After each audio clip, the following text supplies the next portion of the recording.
Welcome everyone to an all new Deep Cuts Live. I'm your host Antoine Reid, and with me today we have Law Ream from Camacho, Davidoff, the whole company.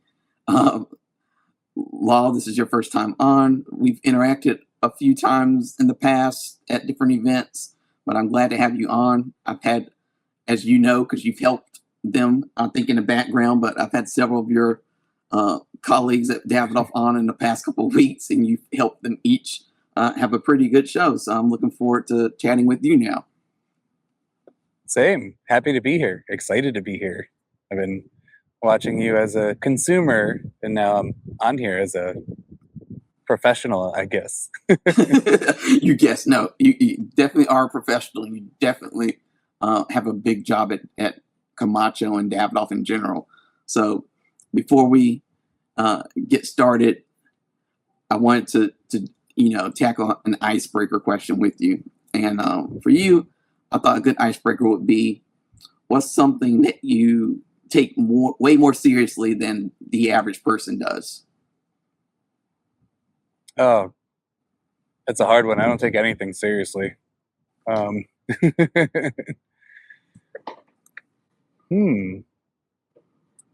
do I take more seriously? I don't know. Folding my laundry, maybe? I'm just not a serious person.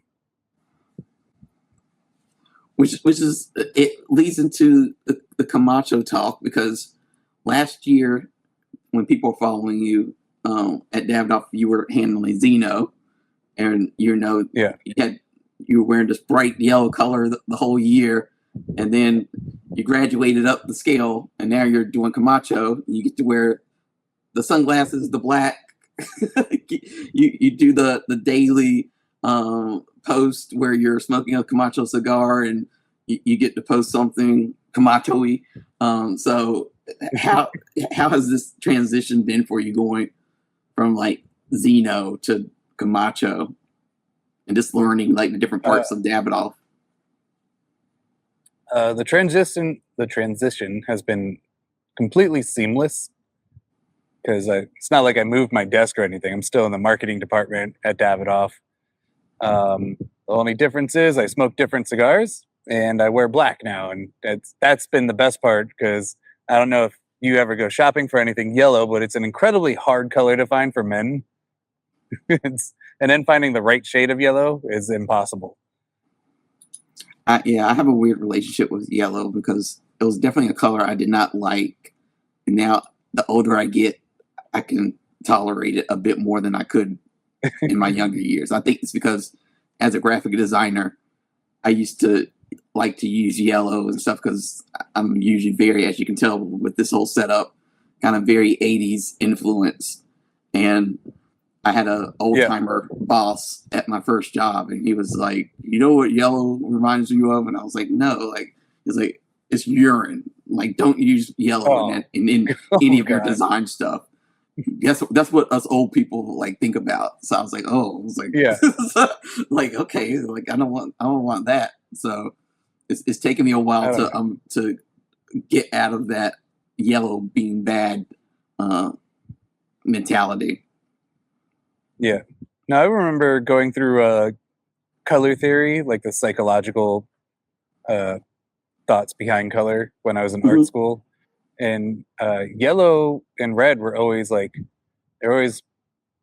popular for advertisements and flyers, because it means like fast and easy. Like famously, the Moulin Rouge advertised everything with red and yellow. So it's actually, I mean, they're very popular colors throughout history for marketing and advertising and graphic design. So it's your boss is a little too new school, if anything. No, I think he came from that generation of like yellow journalism and all that kind of stuff. So he was definitely a unique person. I'll just say that.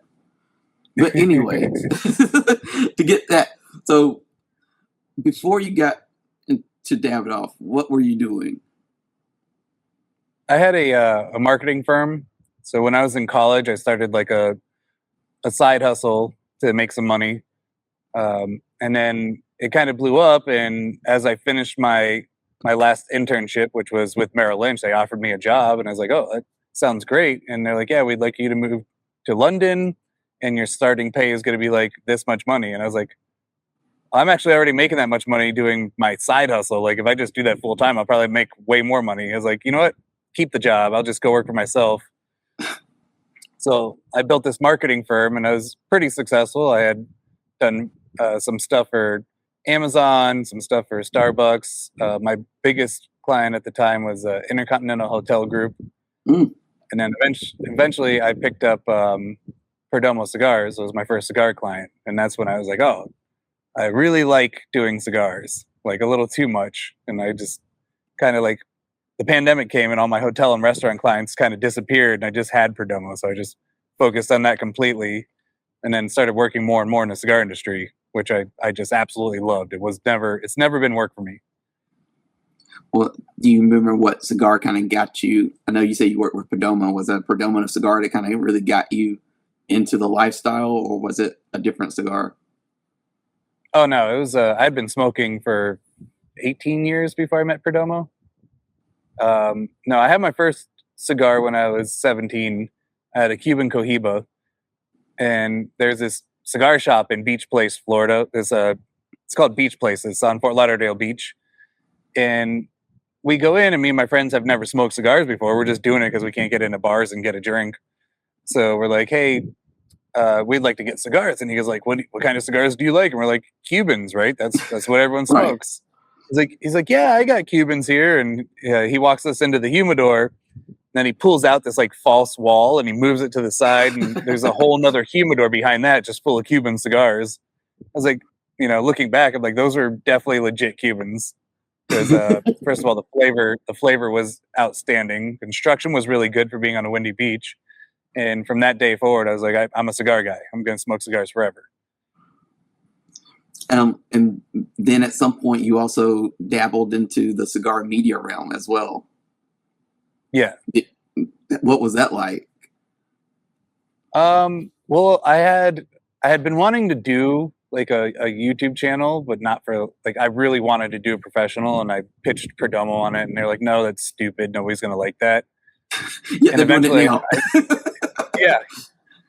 eventually I sold them on it. I showed them like all the avenues of revenue you can make money on, and like the reach. And so we built it out, and we absolutely crushed it. We're doing like 1 million views a month within 6 months, which is like damn near impossible in the cigar industry. Like there's maybe 2 people doing numbers like that, which is Cigars Daily and Dreamer Cigars. And they have like, well, Dreamer Cigars is newer, but Cigars Daily has been around for like a decade. And then so we're doing really good numbers, and then our relationship kind of came to an end, and I was like, oh, there's so much more I wanted to do with YouTube. So that's when I started my own channel, so I could do more interesting things like cigar myth busting.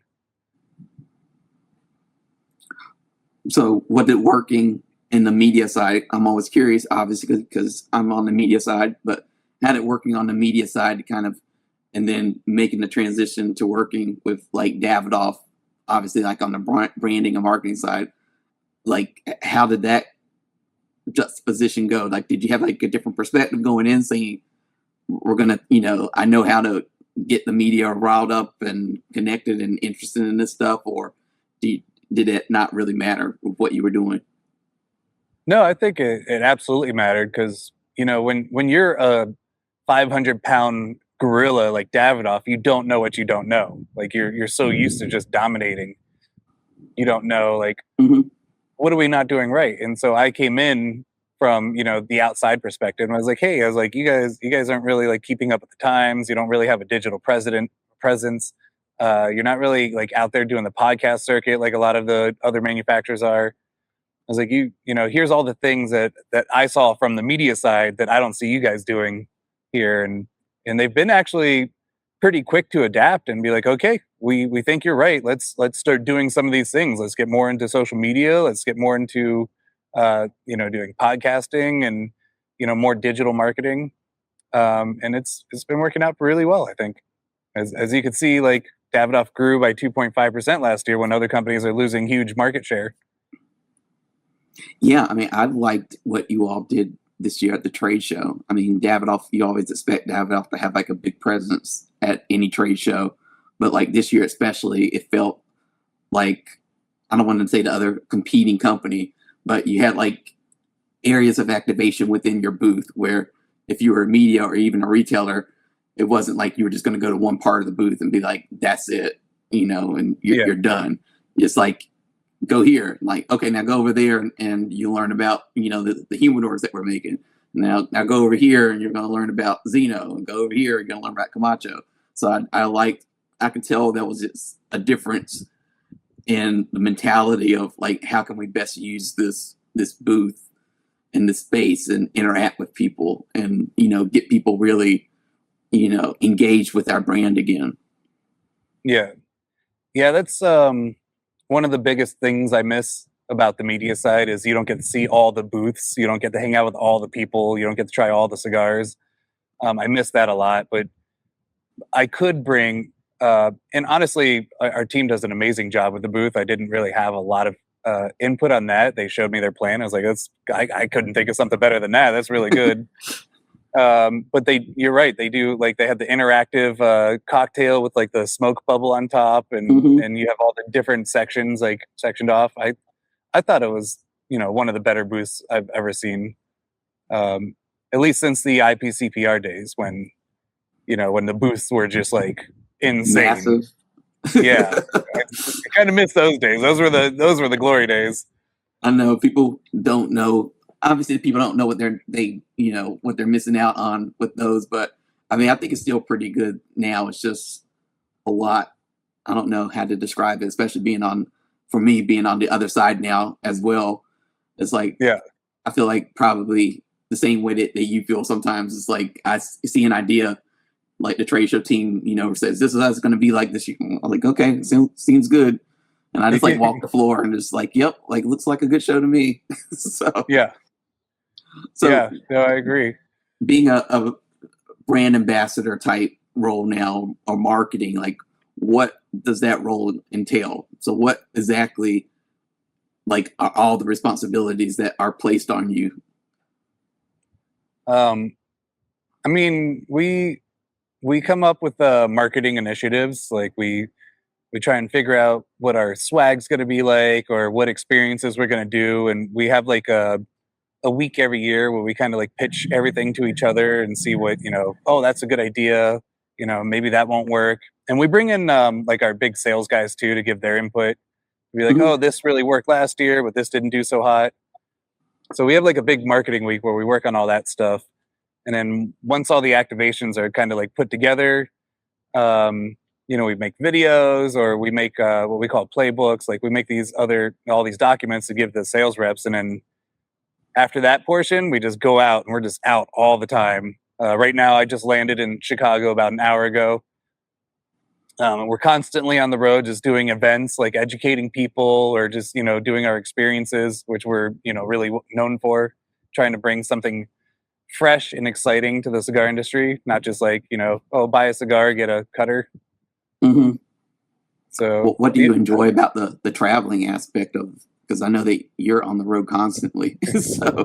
so I mean, I enjoy all of it, because you get to experience every different like cigar culture, because every cigar shop has its like own subculture, and then every region has its own like cigar culture, and you get to experience all of that on top of like experiencing the United States, which each state might as well be a different country. If you look at Europe, like our states are the size of their countries over there. So you get to pretty much experience a whole continent, and there's really no downside to being ambassador. It's the greatest job, not just in the cigar industry. It's one of the greatest jobs anyone could ever have. You're paid to do what you're already doing. You're smoking cigars and hanging out with cigar people. What more can someone ask for? Do you have the pressure of like sales, or is that like another person? No, we have the sales reps they're in charge of sales. In fact, they book our events for us. So we just pretty much come out and, do our song and dance and hang out with people. I'm telling you, it's the greatest job ever. So for Camacho, it's a brand that's been around for a very long time, obviously. Like, I know that Davidoff acquired it at some point, but they've really made it their own over the last decade. And so since they've had complete control over it. But tell people a little bit from your perspective. I know you get this feel all the time when you're traveling and going to these events. It's like, if you had to describe Camacho to someone, like what is the brand about? I mean, the brand is very much like in your face and unapologetic. Like just looking at the colors of the bands or the boxes, like everything's like bright and in your face. And then if you look at the cigars, like each cigar is incredibly unique for a cigar in an industry where you can't really be that unique, where everyone's using pretty much the same tobaccos. Like we're making, we have our Corojo, which is a Corojo Puro. Every single leaf in that cigar comes from one seed pretty much. Mm-hmm. We have our Triple Maduro, which is more like a Cinco Maduro. We call it triple because it's wrapper, binder, filler, but every leaf in that cigar is Maduro, which means it's been aged for 3 to 4 times longer than your average tobacco, which makes it like lighter, smoother, but with more sweetness to it. And a lot of people affiliate that with like a scary cigar, but it's actually easier to approach than a non-Maduro. Mm-hmm. And then we have our Connecticut, which has 2 proprietary fillers in it that don't taste like any other Connecticut out there. It's got this like nice tangy, creamy taste to it. So, everything we do, it's like in your face flavor. It's just like, we're like, I always say, cigar smokers like to start with like a nice light Connecticut, something like the Zino Nicaragua or like the Ashton Classic or some really easy to approach cigar for new smokers. And then Camacho is like the next level. Like once you get into smoking, like you want to taste a lot of flavor. You don't have a very developed palate, so you need a cigar that has a bunch of like direct in your face flavor that you can't get away from. That would be Camacho. And then as you evolve and grow, you have Avo, which starts introducing you to nuanced flavors and evolutions in a cigar. And then you go to the final spot, which you go back to kind of light cigars, but you can taste all the nuances, all the transitions. Like you can experience everything it has to offer in a lighter bodied cigar. And I think that's like the life cycle of every cigar smoker. You start with I can't taste anything. Do I need cigars that have a lot of flavor to know those flavors? To now I can start appreciating complex cigars. Like with the Triple Maduro, yeah, like that one seems to have like out of everything in a portfolio, like a really big following. I would say like some people really love that cigar. Like, have you found that as you're traveling around the U.S., like do people gravitate towards a certain cigar in the portfolio, or is that one kind of the one that they tend to like the most? It's interesting because the Triple Maduro is the second best seller in the whole Camacho line. Mm-hmm. But a lot of people are intimidated by it or scared by it. They don't even want to try and smoke it. And I find a lot of people come up to me and they repeat the same line. You know how like certain rumors go, like people don't do a certain thing, or they don't watch read into a certain thing, but they all say the same thing about it. The same thing happens with Triple Maduro. All these people come up to me and be like, "Oh, that cigar? I've had that cigar, and that cigar put me on my ass. I couldn't handle that cigar." I'm like, this is not a strong cigar. Like, I know you haven't smoked it because it's not a strong cigar. So, and then I give it to people and they smoke it and they're like, "Oh, you're right. This is a very smooth, easy to smoke cigar, and it's got like a lot of leather and sweetness to it." And they're like, "Oh, you're right. I hadn't smoked it before. I was just saying what everyone else says." Do you find that they say that they have that same mentality when it comes to like the Connecticut, because they think Connecticut and they think mild, and they go, "Oh, like I want something strong," and then they don't want the triple dove. So are they a little bit thrown off by the naming and the Camacho being bold, and then like the idea of a Connecticut but done in the Camacho style, obviously? Yeah. Our Connecticut's definitely it's the lightest cigar in our lineup, but it's one of the stronger Connecticut's out there. So yeah, I try to tell people, like, if you're a new cigar smoker, maybe our Connecticut's not the best for you, even though it's like a monster. It sells so well. But I'm like, maybe that's not your starter Connecticut. Start with the Zino Nicaragua. That's a really good Connecticut to start with, and then work your way to the Camacho Connecticut, which it's got more oomph to it because it has that Corojo binder. So it's got a lot of spice, a lot of nicotine power to it for a light cigar. I would say it's like a 4 out of 10 for most smokers, like nicotine wise.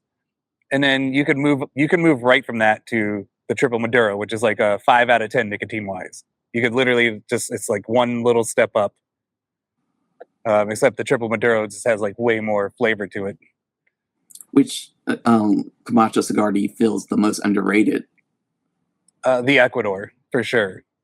I mean, that cigar has like all the OG Cuban tobaccos in it, like some of the most famous tobaccos in the cigar industry. And then we throw a little curveball with every cigar has a Corojo binder, except for that cigar. That one has a Brazilian Matafina binder. So that's probably the most unique cigar in the whole Camacho lineup. And when people, my favorite story to tell is about a month and a half ago, I was in San Francisco doing events, and we were in the cigar shop, and everybody's got Cuban cigars. These guys got money, and they're all smoking Cubans, and they're bragging about their Cubans. And I'm like, let's do this blindfold tasting. I'll teach you about the Camacho line, and then I'm going to blindfold you and put a cigar in your mouth, and you have to guess which cigar it is. And this he's smoking like a Cuban H. Upman, like a 2010 H. Upman. Mm-hmm. He's like, I don't want to do it. He's like, I don't need to do it. And all of his buddies like kind of shamed him into doing it. So we blindfold him, and we put the Ecuador in his mouth, and he starts smoking. He goes like, you guys are messing with me, right? You guys are you're screwing with me. And we're like, what are you talking about? He's like, you guys went in my locker, pulled out one of my H. Upmans, and you stuck it in my mouth. Isn't that's what you did? And we're like, dude, take your blindfold off. And he took it off, and there's the Ecuador band right in his face. And he's like, this tastes exactly like my Cuban cigars. And he just finished smoking one like minutes before too. So he had the flavor profile locked in. It's funny that people I think we've talked about this a lot this year, especially on deep cuts, where people have perceptions, or they come in smoking a cigar, and older generations especially get stuck with their brand, and they don't want to gravitate outside that brand. But then there are other cigars on the market that they probably would enjoy if they just tried it a little bit more. And then on the opposite end of the scale, younger adult cigar smokers want to experiment, so they will smoke anything just to give it a try. And then they don't necessarily stick to a certain brand, but they'll try it at least once, and then they'll go on to something else. It's just weird how there's such a big gap in between those two groups of people. Yeah, no, I agree completely, because I feel like the entire cigar industry like skipped a generation. Like you had everyone, like all the grandfathers out there now, they were there in the 90s boom, and they all got their cigars back then. And then they never really passed it on to their sons. And then their grandsons, for some reason, picked it up. But you're right, they're two completely different smokers. Like the 90s boom smoker is still smoking the same boxes, like the same 3 or 4 cigars over and over and over. Whereas the new smokers coming in, they want to try everything that's out there. They want to learn as much as they can about it. Like, millennials and Gen Z, when they get into a hobby, they dive super deep into it. Like, beginning a new hobby is exciting because you know nothing about it, and they want to become experts in it. And that's part of the fun of developing a hobby for those generations. And cigars is no different. Like they want to learn how the cigars are made, why they do what they do, why they taste what they taste like why, this certain humidity does this. They want to know everything, including what every cigar tastes like. Like they're just smoking everything. There's no loyalty out there at all. Yeah, but that's like, you bring up a good point. Like, it's a lifestyle, but it is a hobby. And I think of like all the kind of adult hobbies that we have out there. And once you kind of get into it, like you kind of dabble. And once you decide, like, this is like my hobby, this is my thing that outside of work, I'm going to focus my attention and my time on. You do want to take that deep dive into it. So it's nice for our industry when it is cigars, when people do that, because they do have so much that they can explore and find. Just walking around the trade show floor, you see that there's a variety of different brands approaching basically the same product in a completely unique kind of way. Yeah, absolutely. And another fun thing about cigars is that there is no end to the education. Like I feel like in almost every hobby, you can become an expert at it at some point. But if you go and ask somebody who's been rolling cigars for 40 years or someone who's been blending cigars for 40 years, they're still going to tell you, like, there's so much I haven't learned about cigars yet. Mm-hmm. You speak to these master blenders like Eladio Diaz or Hanky Kellner, and they'll say they're still students, and you're like, they're not forever going to be a student because there's no way like I'll Yeah. reach Yeah. that level. No, I don't think anyone can reach that level. Like I don't think there's anyone that definitively knows the most about cigars out there. Like if there's somebody everyone's like that guy knows the most and he asked him, he's like, "No, I don't know half as much as this guy over here." It's because everyone focuses more on what they don't know versus what they do know. At least once you get past that, like nobody knows more about cigars than someone who's been smoking for like 3 months. They usually know the most. And then once you get past that, oh yeah, I really don't know a lot, then everyone's like, I don't know a lot about cigars. um One thing I've always appreciated about Camacho especially is that, Davidoff has a very kind of sometimes distinct look, like very formal, very put together. Even like with some of the recent redesign stuff of Zeno, it's very the font is very scripty, it's very Davidoff. And then you get Camacho, which is like bold in your face, and it's like Yeah. to me, it's like okay, like this is where we can. It's always been like where they experiment a little bit more and they push the boundaries a little bit more. And it seems like every company, no matter how formal you are, you kind of need that brand or that line where you just experiment more. Yeah. No, I agree. Like Davidoff, Zeno, and Avo to a certain extent, they're a very European mentality. It's very like clean and on brand. And then even though the new Avo, the Expressivo, that's actually a wildly different direction than that brand has been in a while.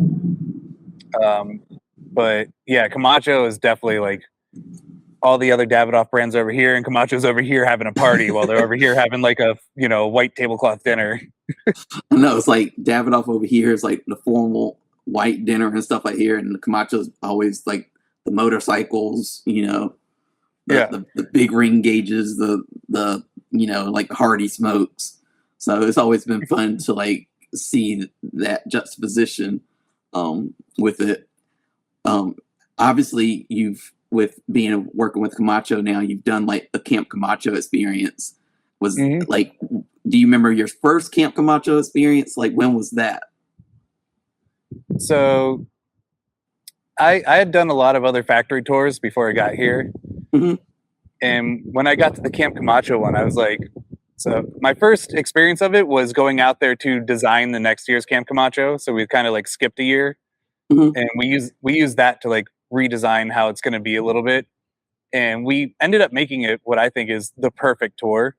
Like it's not like death by information, and it's also not death by alcohol. Like it's a perfect in between of you're actually on vacation and enjoying it. You're learning about the Honduran culture, the culture of Don Lee, while also learning about cigars and tobacco and farming, while also having a drink or two and having a pretty good time. Like I think it's the perfect blend of everything. And unfortunately, it's one of the most limited cigar tours out there. We last year we did I think 50 people total, whereas like other companies they'll do like 30 people on a single tour and they'll do like 10 tours. So unfortunately, most people won't ever get to experience it unless we expand it and grow it. But I'm not sure we're capable of doing that because we have like probably. I think it works as a smaller basis. Having done it, I don't think it would be like the more people that get involved, like the harder it just seems like to make it come together. Yeah, and we have like some of the nicest accommodations of at least any South American tour. Some of the Dominican tours are really nice, especially the Davidoff tour. That's like as ritzy as it can get as far as a factory tour. But as far as South America, Nicaragua, and Honduras, and Ecuador, like I think we have the nicest facilities of anyone. I remember doing the Camacho tour, and like you said, I'm glad you must have come in like right after it, because you said that you're working on balance, and I remember it being like. I mean, it was a good experience, but it was just like, here's the field, and we're going to do this tour, and it was like, okay, now let's have a good time, and it was a lot of that, where it's just like, here's the field, here's how the cigars are made. Okay, now let's go have a good time. Yeah, and it wasn't like let's just have a good time. It was like let's push a good time to the limit to where we're almost getting in trouble. Right. fact, we did eventually get in trouble, and they're like, "All right, you guys got to be adults now. Like, you have to." You're like, darn. Yeah, I know. It's right when I came in. I was like, "Wait, I don't know who you just hired, but I'm not the adult in the room." And they're like, "Yeah, you're in charge of it now." I was like, "No." They always put it on a new person. Like, make like, okay, now bring it down. Like, bring the tempo down and make it a little bit more, you know, this calm. And you're like, no, that's not what I can do. Yeah. So yeah, we still push the drinking a good bit, but we also emphasize a lot of the culture and the education part now too. I think it's a perfect third of each. Like it's like still a good party, it's still a great informative tour, and still a great emergence in the culture. So for those events that are happening in the U.S. that more people can go to, what can they kind of expect from a Camacho event? So right now we're doing the Liberty 250 event, where I guide people through a tour of pairing our limited edition Liberty 250 cigar with air cured beef, like these very high end. It's not beef jerky, but it's kind of like beef jerky, but it's a lot better. In fact, I think we're doing that company a lot of justice because people are like, where can I buy more? This is really good stuff. But I walk people through a pairing where we try four different types of air cured beef, and each time we step it up to like another level. Mm-hmm. And I teach people how to recognize flavors in their palate. So you're educating people on how to like expand their palate and their ability to taste flavors in a cigar, while also pairing it with something that the oils in this air cured beef, they kind of magnify your taste buds. They make you able to taste more. And I show people how effective it is by we do the first jerky pairing. And then I'm like, wash your palates out. Like, go have water, go have like your whiskey, or do something, and then smoke the cigar again. And they're like, oh yeah, all the flavor went away. Like, yeah. So then we like keep doing that and building it up to where they're like, oh wow, this is really amplifying the flavors. And people start for the first time. A lot of people for the first time start tasting flavors like some of the reviewers that they thought were making it up as they were going. I think that's always been a fun part of Davidoff is the experience part. And when I think back to all the different Davidoff events I've gone to over the years, you know, especially they do try to help you expand your palate and understand your palate, but by pushing it through different things. So like you know, I'm sure there's some people out there who say, like, oh, beef jerky and cigars, like, how does that work? But if they did it, like you said, it would probably activate a part of their palate that they're not used to, that would help them understand some of these reviews. Because I think the reviews that are out there sometimes can definitely throw people off, because you read these reviews and it's just like, I tasted none of that. Yeah. Like, you know, some of the notes that people put into reviews, like, I have no idea where that came from. So a Camacho event pushing like beef jerky or different aged meats and stuff like that seems appropriate with, you know, the intensity level and nicotine levels that Camacho cigars have in them, that it will help people kind of say, oh, like, I do kind of taste the flavor a little bit more. Yeah. Yeah. And also, ironically, I did a video called I Suck at Cigars. And I took one of the cigars in the industry that was very popular. It was the Oliva Series V Milanio. And I took every reviewer's review of that cigar, and I noted every single flavor they got. And there was something like 55 different flavors between like 10 different reviewers. So, and I was like, see, these guys don't even know what they're doing. They're making it up or whatever. And then it had to be like not even a month later, I was doing a cigar and whiskey pairing for a bachelor party. And all of a sudden I started tasting all these flavors I'd never tasted before. And I was just like really unique flavors. I was like, oh my God, they're not making it up. They really do taste all this stuff. Yeah, I mean, I think it really depends on like your palate, but there's, with how people come into this lifestyle, there is no formal training. So you come in and you're just like here I am, and there's no formal training. I mean, there are books out there that will walk you through how to do this stuff, but everyone has their different approach. So like you said, there is possibly a way that a cigar could have 50 different flavor notes. But you may only be familiar with a dozen of those flavors, and that's fine. And they are there, but it's really weird. I just, the ratings and getting people into the industry that way, I'm always a little bit scared of, because I'm like, I can't describe to you how the flavor notes and stuff start, and begin and stuff like that, and how they're different ones. Like some people use like cereals to describe flavors, and some people use aromas to describe flavors, like barnyard. And then you're like, how does barnyard taste? You know how it smells, but it's like, how does it taste? It's so complex.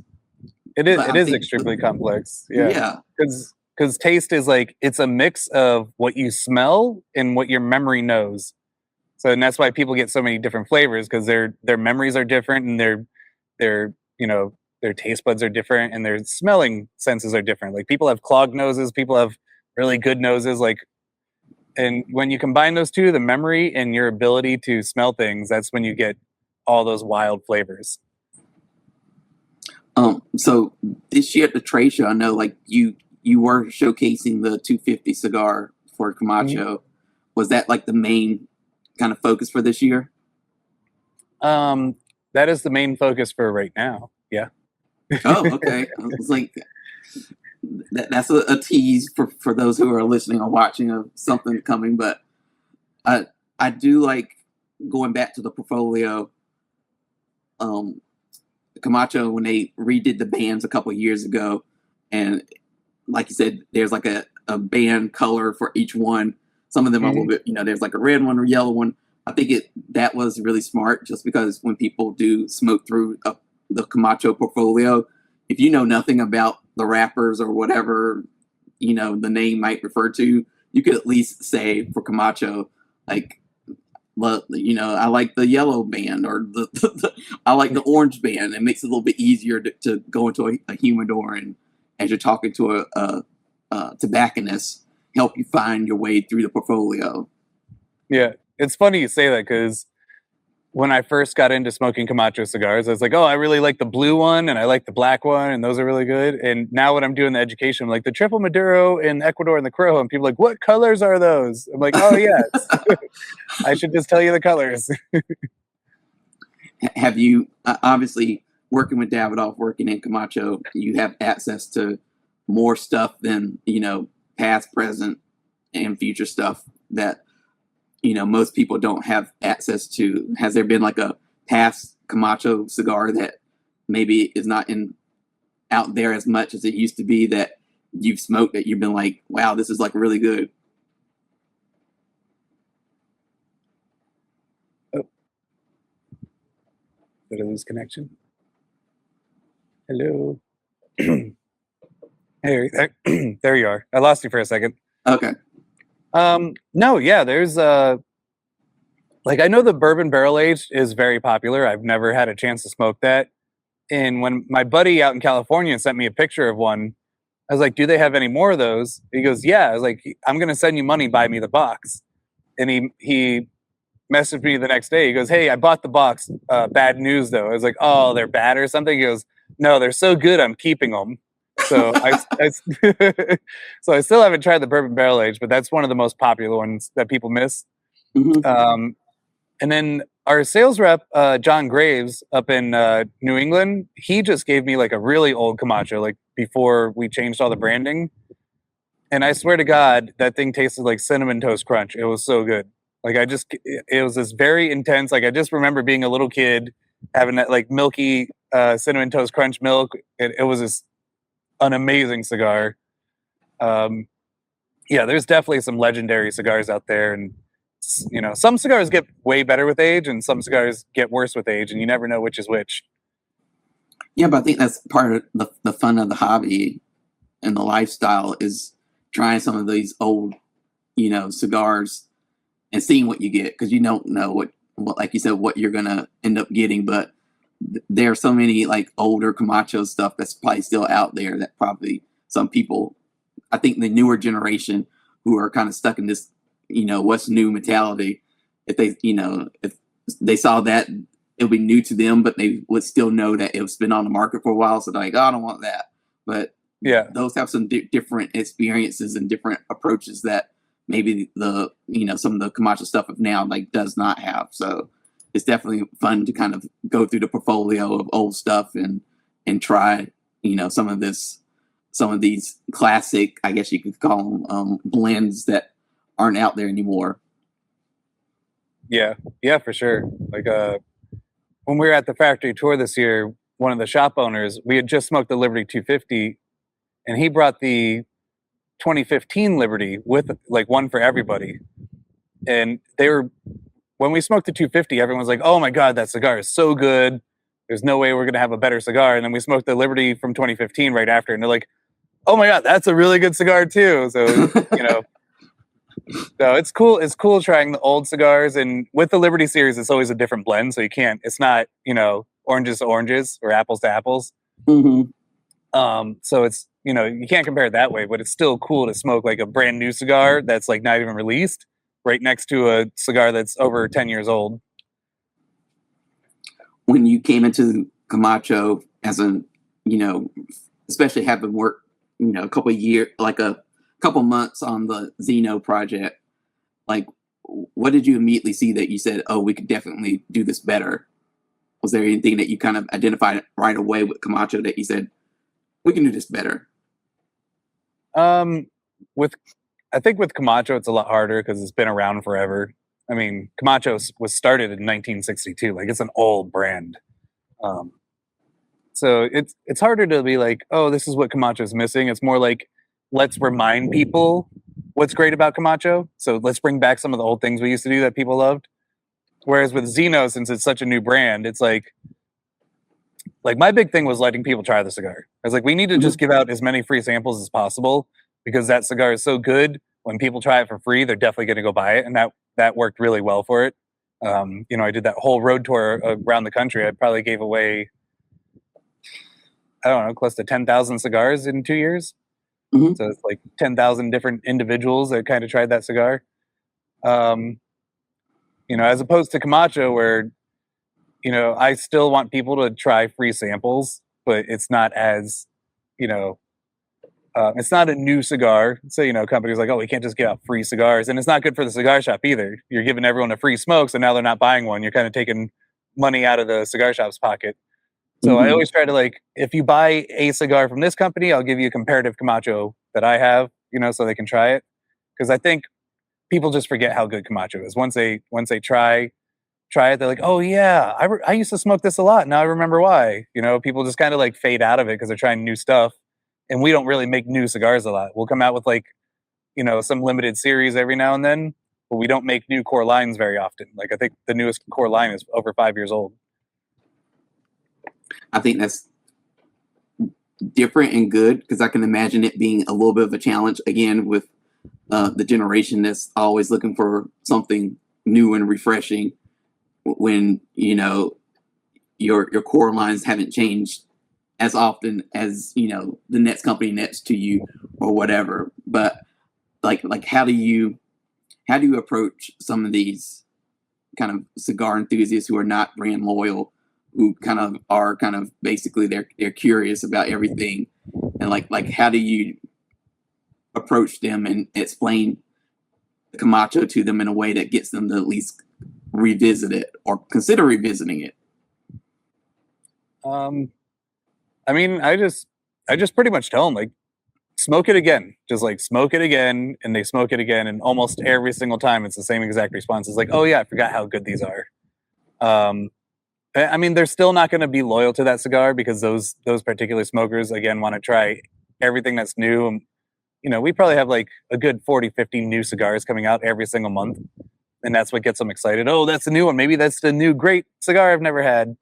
So it's really hard to get people's loyalty to an older brand, but it's also hard to get them loyal to a new cigar too. What do you think Camacho especially has to do, over the next, couple months, year, to really extend itself into another decade? I really like gaining people's not loyalty, but kind of their goodwill towards the brand through education.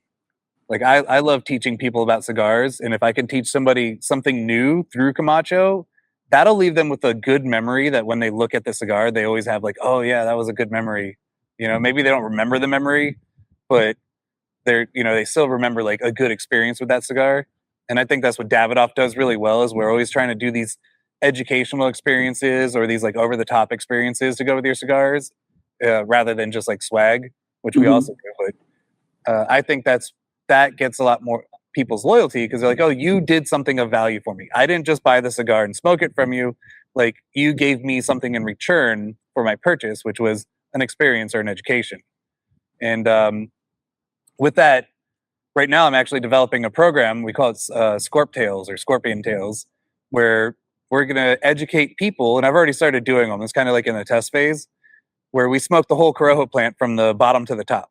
So I try to educate people on how to blend a cigar, like the importance of the different levels of a tobacco plant and how each one affects a cigar.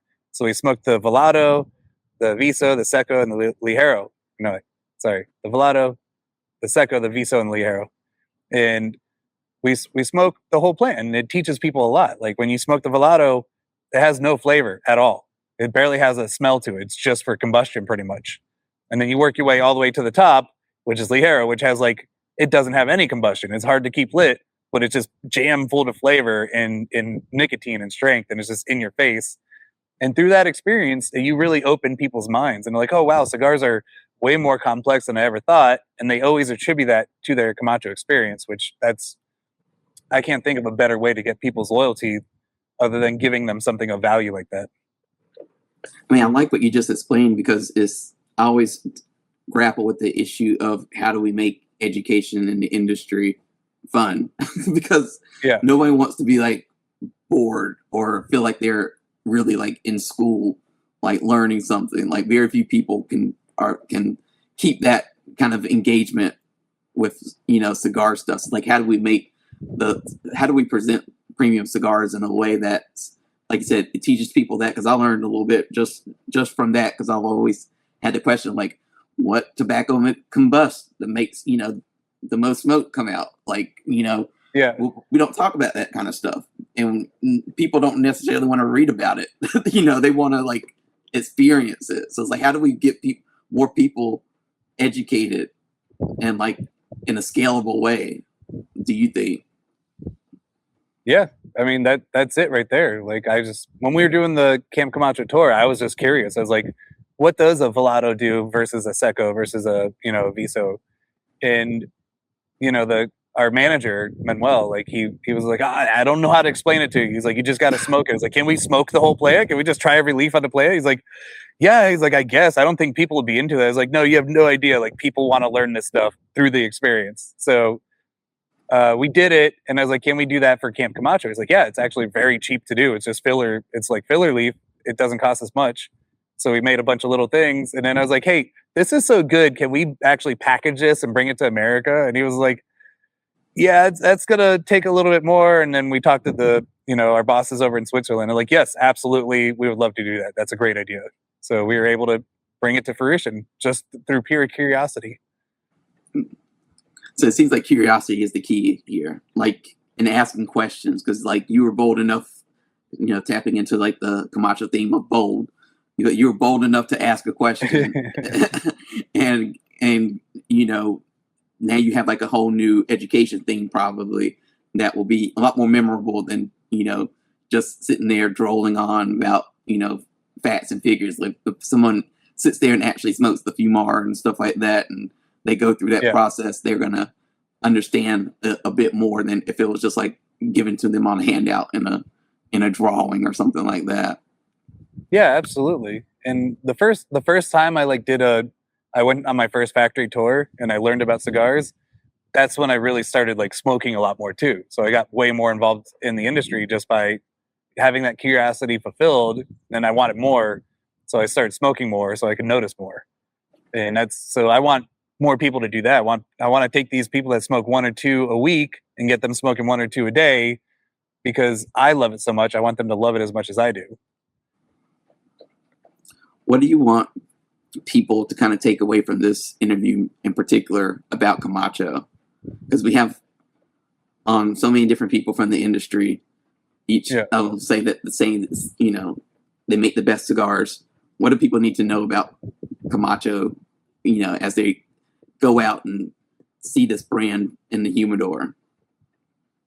I mean, I would like people to give Camacho just another try, because I know a lot of people have smoked Camacho. Again, it's been around forever. So if you haven't smoked Camacho in the last 5 years, I think you'd be shocked if you smoked one today. You'd be like, holy crap, this is I've been smoking all these new cigars lately. I've had this one that I used to smoke. I forgot how enjoyable these cigars are. Because I get that at least one person per event tells me that. They're like, I used to smoke Camacho. I don't smoke it that much anymore. And then they smoke it like, I'm buying a box. I forgot how much I like these. So yeah, just go out and try it again. See if it jogs your memory. See if it it's better than the current stuff you're smoking, or if you do, maybe it's not as good as you remember. Maybe you remember it better. But I haven't heard many people say that. Maybe because people are polite. As someone who's worked in marketing and media and all this stuff, where do you think people are gonna in terms of Camacho specifically, where are people going to discover it?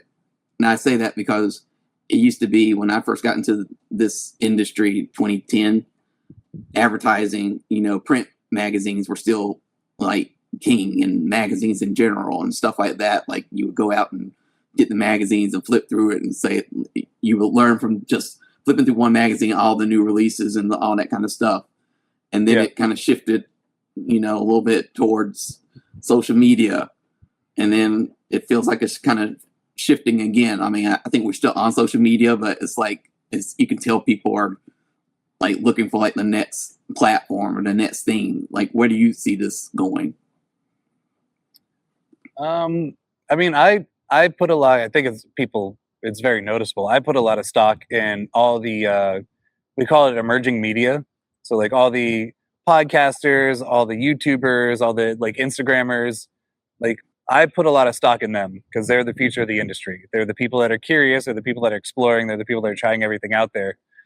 So I'm always trying to reach out to them and collaborate with them, because they see the industry from all different perspectives. Some people see it from, I just got into cigars, and you forget about a lot of the stuff when you first get into cigars. You forget to address those things.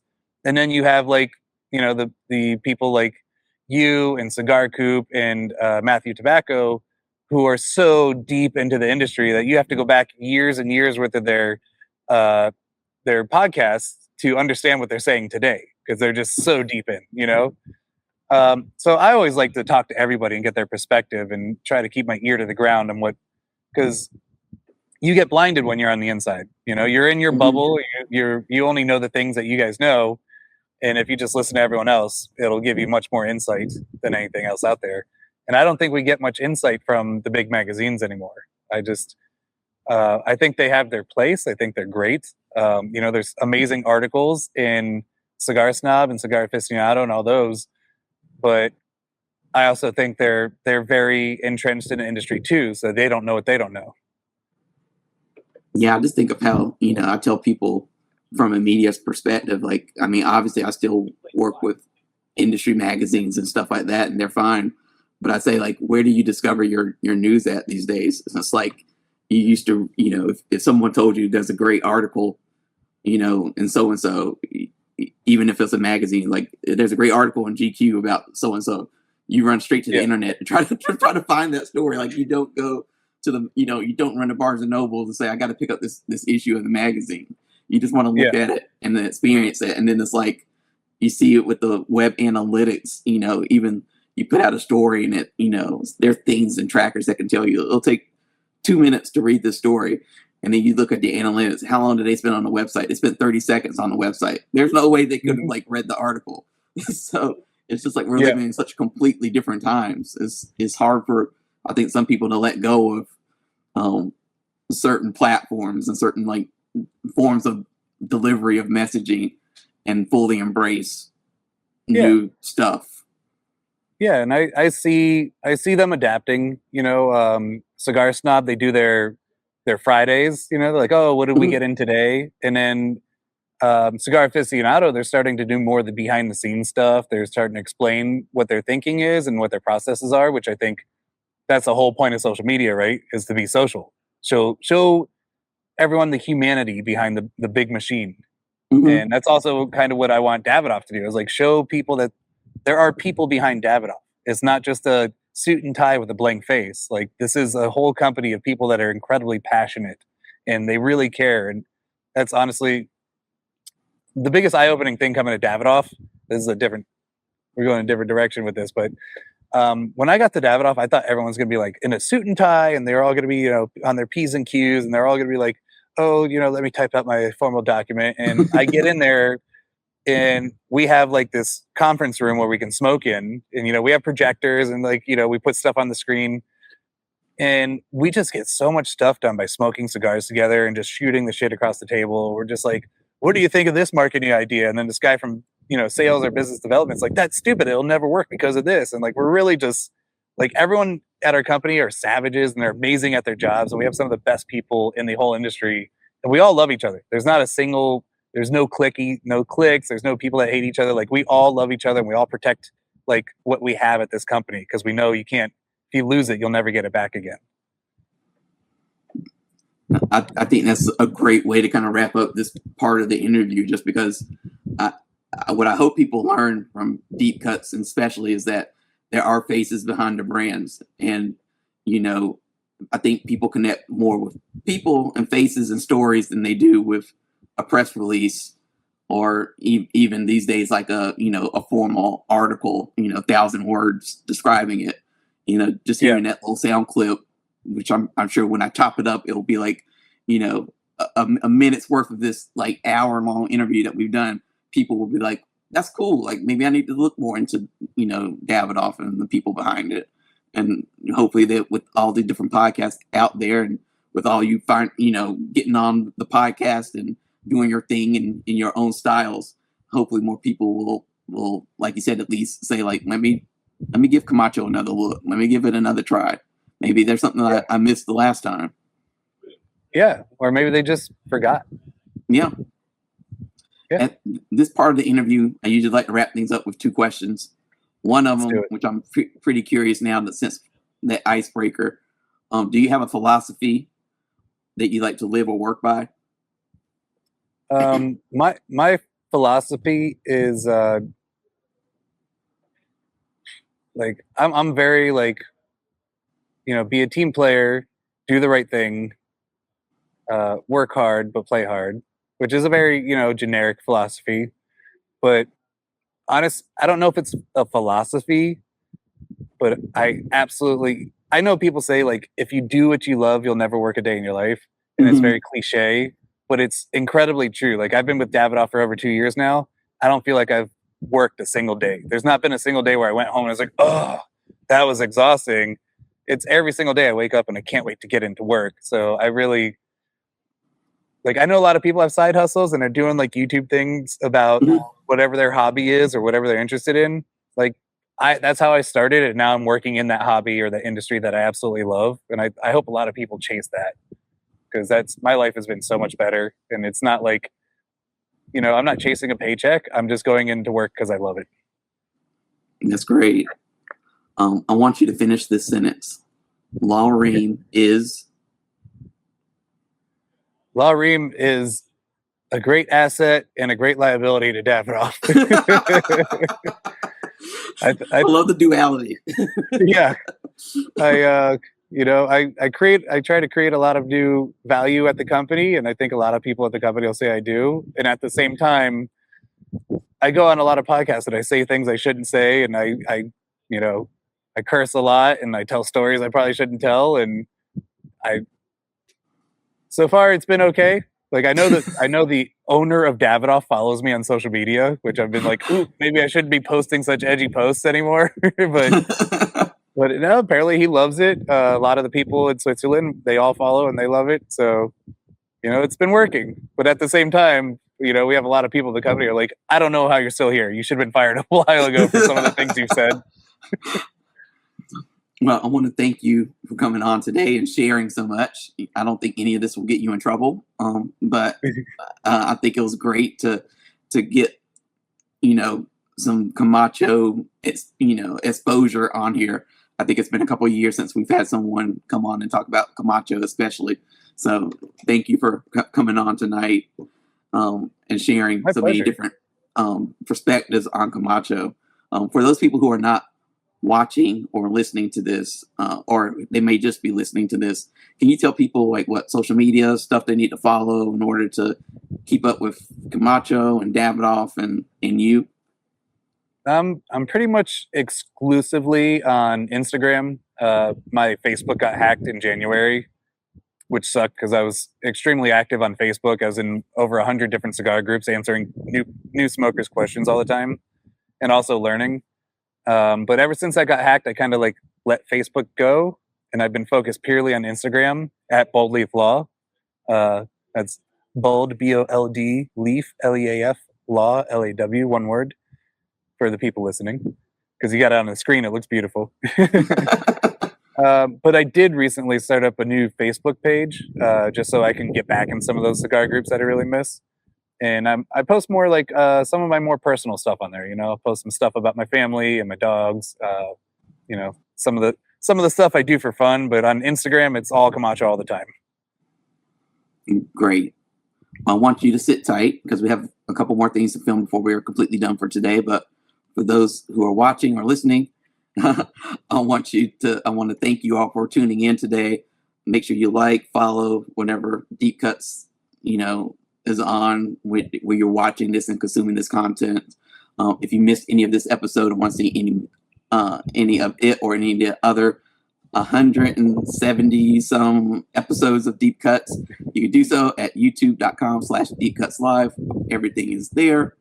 And we're gonna have some bonus content from this interview that we're getting ready to shoot right now. So you can tune into the YouTube channel to see more Law if you choose to. I don't know why you wouldn't want to, but for those of you who are tuning out of this episode, though, thank you for watching, and until next time.